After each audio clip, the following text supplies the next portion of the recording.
What exactly is bridging finance and the context of that in a property transaction?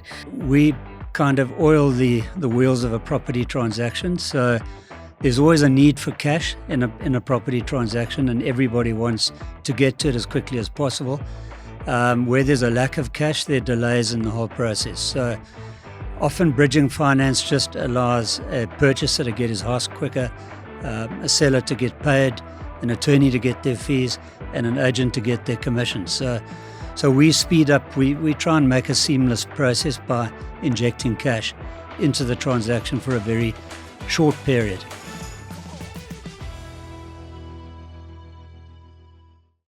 Hi, Andrew. Thank you so much for joining us on another episode of Real Talk SA today. We're really happy to have you here. Thank you, Mia. Thank you very much for having me. Yeah, What a I'm delight. excited for what we're going to talk about today. So before we start, I just thought you can introduce yourself to the audience, tell them a little bit about yourself, which company you represent, what it is that you guys do. Mia, I'm a lawyer from many, many years ago, and I set up Rodell 25 years ago. We specialize in bridging finance. We didn't start in property. We actually started in personal injury matters. And then because we were dealing with the legal community, we morphed into property. So property bridging finance, there's a huge demand. We'll get up to 100 transactions in a day coming our way, which we process quickly. It's a niche area, and we specialize in it. That's great. And tell me, what is your role currently in Rodell, in the business? I'm the CEO. So it was set up 25 years ago. We were initially owned by a bank, and the bank share was then bought out by a private shareholder, and who's with us today. That's great. We've obviously been long-standing clients of yours, and I know a lot about Rodell and what it is that you guys do. But I think what we'd like to do today is to share with the public how they can benefit from, the services that you guys offer. So the first point that we would like to discuss today is to just explain to us what exactly is bridging finance and the context of that in a property transaction. So, and really, how does that benefit buyers and sellers or agents during that process? So a bit of a loaded question. There's lots, Yes. but you can just elaborate for us on that. Mia, very briefly, we kind of oil the wheels of a property transaction. So there's always a need for cash in a property transaction, and everybody wants to get to it as quickly as possible. Where there's a lack of cash, there are delays in the whole process. So often bridging finance just allows a purchaser to get his house quicker, a seller to get paid, an attorney to get their fees, and an agent to get their commissions. So we speed up, we try and make a seamless process by injecting cash into the transaction for a very short period. It's very helpful because we recently sold our own home, and we also had some outstanding rates. So we actually used Rodell to help us with a bit of our seller's advance to then get that paid up so that it doesn't hold up the transfer. So it's really a useful product. Okay, good. Thank you. Yeah, That's nice to know. So there are a number of reasons why people, if to be more specific, a seller wants his money quicker, and there's generally about a 3-month delay. Very often, or 2 to 3 months, very often a seller needs money for his next purchase. Sometimes it's instant gratification. They want to buy a car or a speedboat. Sometimes they've got debt or school fees. So there's all sorts of reasons why, if you have equity in a home, which is the difference between the purchase price and your bond in the matter, why you might want to access that equity at a quicker date than waiting for transfer and registration. Yeah. So we would do dozens of those deals for that reason every day. Yeah. And then, of course, at a stage in a property transaction, your attorney, your conveyancer will ask you for arrear rates payment, and that's often in your standard residential property, 30 to 50,000 rand. Most people don't have that, and so we would advance that money into the system. So very quickly you can get a rates clearance certificate if you're the conveyancer. So you would then have that cash. The other types of bridging that we do daily would be an estate agent's commission. So they've sold the property and they want their yesterday, Yes. and we do masses of those types of deals. They generally are between 10 and 30 to 40,000 rand, and they're normally out there for 1 month only.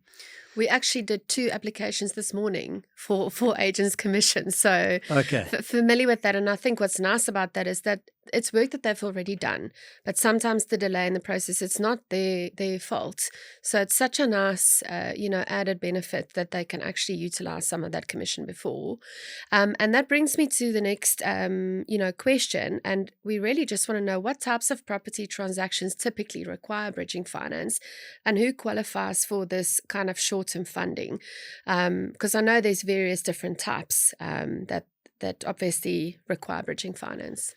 Well, bridging finance applies in many, many industries, and we do a bit of stuff, a bit of lending outside of property. But in terms of property bridging finance, you have to be a homeowner to get a seller's advance, and you must have equity in your property. So a standard deal for us, which we would get dozens of every day, would be a 1.5 million rand sale, which is roughly your average purchase price in the country. The bonds would normally are around 800,000-900,000 rand. So in my example there, you would have, say, 600,000 rand of equity.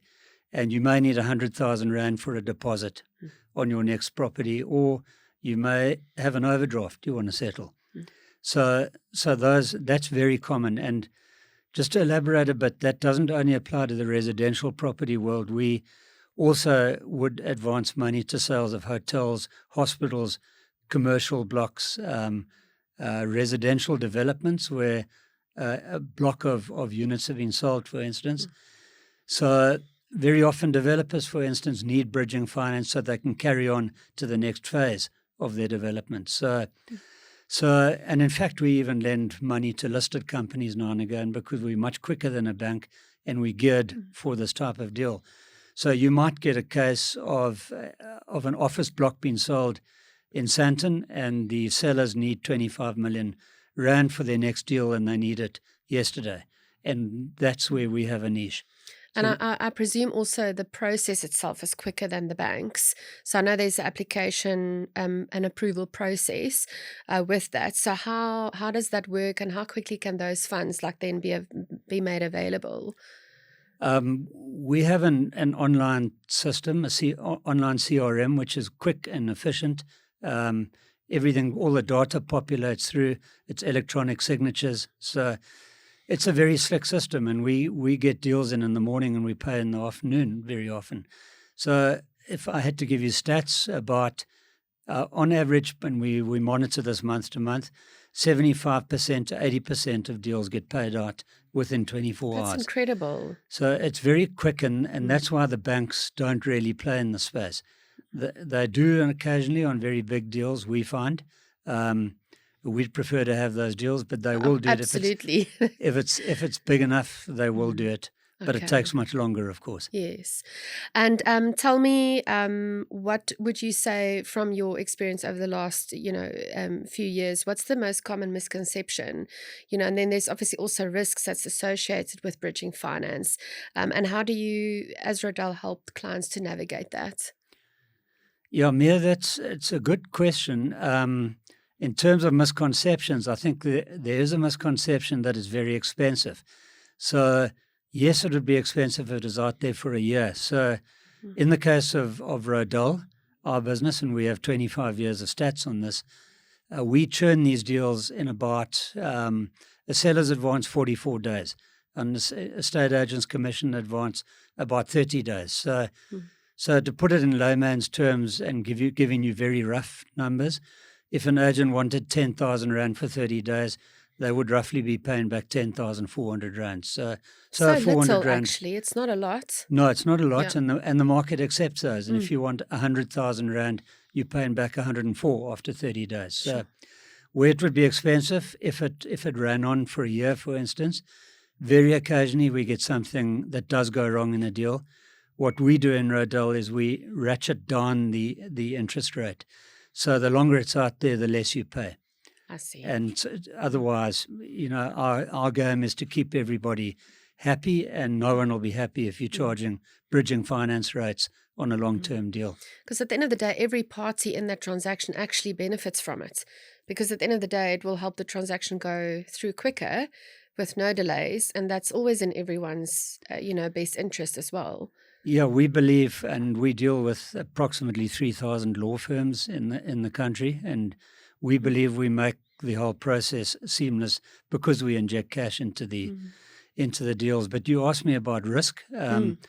Of course, with any type of money lending activity, there is risk, and we know exactly what our risk is. We know exactly why we get taken, how we get taken, why we lose money, and there's another misconception around the property industry, and that is that it's easy money to be a bridging finance lender.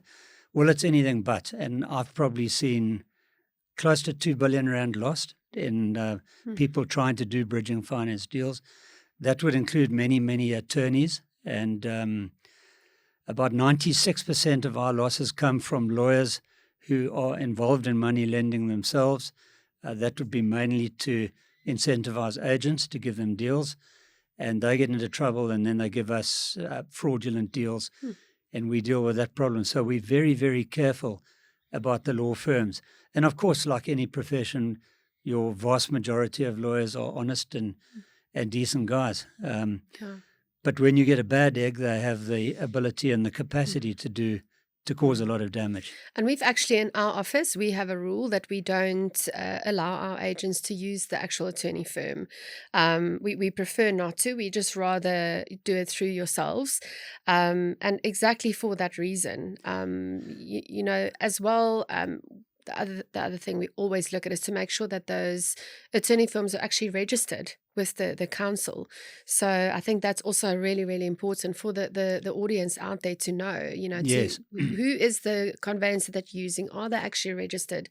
And don't just accept, advances on seller's proceeds from anybody. Rather use an established, company like yourselves. Yes, well, I'm glad you've raised this point because and I'm glad you have a rule that your agents can't take commission upfront from law firms.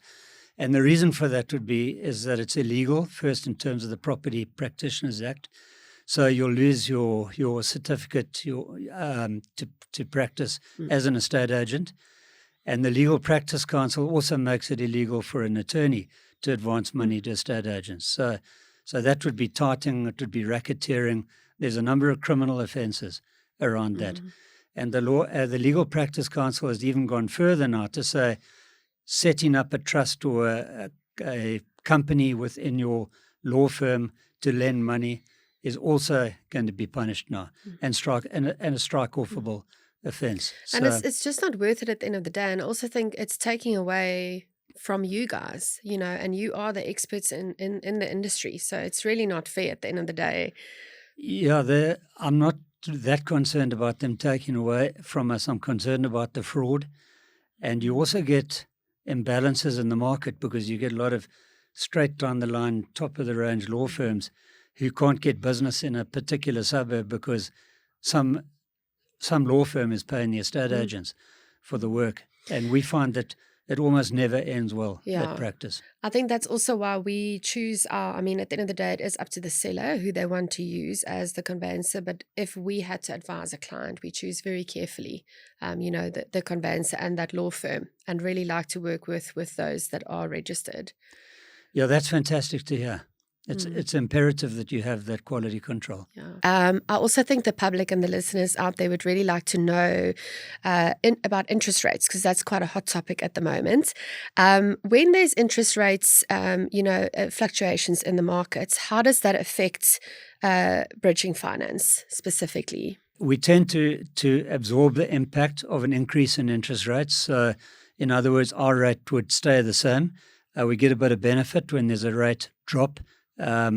It would be really generally for most bridging finance companies, other factors which would govern our increase or decrease in rates. I mean, decrease could be just for competitive reasons that you're trying to undercut the market, which is normal practice. And you could increase it because your administration costs have gone up. So we don't follow the Reserve Bank on interest rates. I think that's so good to know because everyone is affected by the interest rate, whether it goes up or down. And I think for existing clients and future clients of Rodel, it's really good to know that they're not going to be negatively impacted by that. No, so they wouldn't be. And then also, bridging finance rates are very much governed by the term of the deal. So bridging finance shouldn't really go more than 60 days. And if you looked at 1,000 deals in Rodel, you would see those statistics very clearly. If we know we're going to do a deal for 6 months, it would be charged at much lower rates. So we adjust our interest rate for the expected term of the deal. Because I think you do a quote beforehand. Yes, we do. And that's Yes. also quite helpful because it helps the lender to see what the interest rate will be over which period of time, and it works on that sliding scale. Yes, we give an electronic quote, and we also track the deal so anybody who has borrowed money can see exactly where the matter is. They can see right up to the minute it is deposited in their account, and also when it pays back. They can see that as well on our system. Would you say market conditions, because that also fluctuates, does that affect the bridging finance at all, or not really? No, I mean, we've been around Mia for 25 years, so I've seen good times and bad times. I'm and old you're still enough here through all of it. So I'm old enough and bold enough to have even seen the recession between 2007 and 9. So there's not a lot we haven't seen. I mean, those are really interesting times we lived through. And I look at my statistics back from those days and wonder how we survived at all. Yeah. But in fact, we got stronger because everybody else fell over, and we'd been luckily very prudent in our lending. So we were okay. We came out stronger. And then there were very few players. And then as times get better, the market gathers momentum and you get more and more bridging finance companies out there. Jonathan, who you know as well, always says to me, we're not sprinters, we're marathon runners. And I think you guys have operated in the same space as well. It's about, sustaining, the company and the industry that you play in for a long period of time, which is great. Yes, very much so. And in really bad property times, we've had to diversify. So even the bad times have been good for us in a way because they forced us to do other things. And I think that it generally applies across all industries. It's a healthy thing to do. Yeah. And any trends that you're currently seeing in the South African property space? Well, after a couple of average years where we've seen absolutely no growth, this year has been a lot better. And we tend to – I keep an eye on the bond originator stats. When the bond originators are doing well, we track that about 2 to 3 months later. So I know when they're having good months, we'll get a good month in 2 to 3 months afterwards. And it's quietened down a bit in the last month or so, but then April is a holiday month. But this year has been a lot better. We've seen a lot of growth, so we've had a good year. And obviously, in terms of areas of growth, I have staff all over the country, and some of them are really battling, and there are areas, pockets of property, the North Coast and Natal, which are really doing well. Okay. And there's a lot of action. And any particular province that you would say is standing out that's really like booming at the moment? Cape Town, obviously. I mean, you can read the press and see how well the property prices have sustained and grown. And there's a lot of action there, but there's also a lot more competition there. Yeah. So we find Cape Town is by far the most competitive space in the property market. I mean, as you know, we've recently relocated to Cape Town, and that's been exactly it. It's a completely different market, super competitive, and a lot of, I think, also foreign, investors that are buying property there. Yes. Which is great for the country. I wanted to also ask you about governing bodies. Is there any governing bodies that regulate the regulations or the laws in terms of bridging finance, for example? Yes, very much so. It's not a statutory body, but it's called the Bridging Finance Association of South Africa, and it has a code of conduct and it's got rules. So in the interests of the industry, we try and govern ourselves. We've never really had any external governance, but now we are now included in the Property Practitioners Act as property practitioners. So they're still trying to come to terms with how to govern us at the same time as estate agents, and that'll come over time. but now we have to have fidelity certificates and we've got to comply with actual laws. But we have codes of conduct, all sorts of things like governing the rates, just stopping abuse of the consumers. We don't like competitors going to a law firm and saying, send us your bridging finance work and take whatever you want commission out of it as long as we get a certain percentage. That's just not the right way to actually do business. No, it's an abhorrent practice, and we would report anybody who did that, and we'd obviously kick them off our governing body.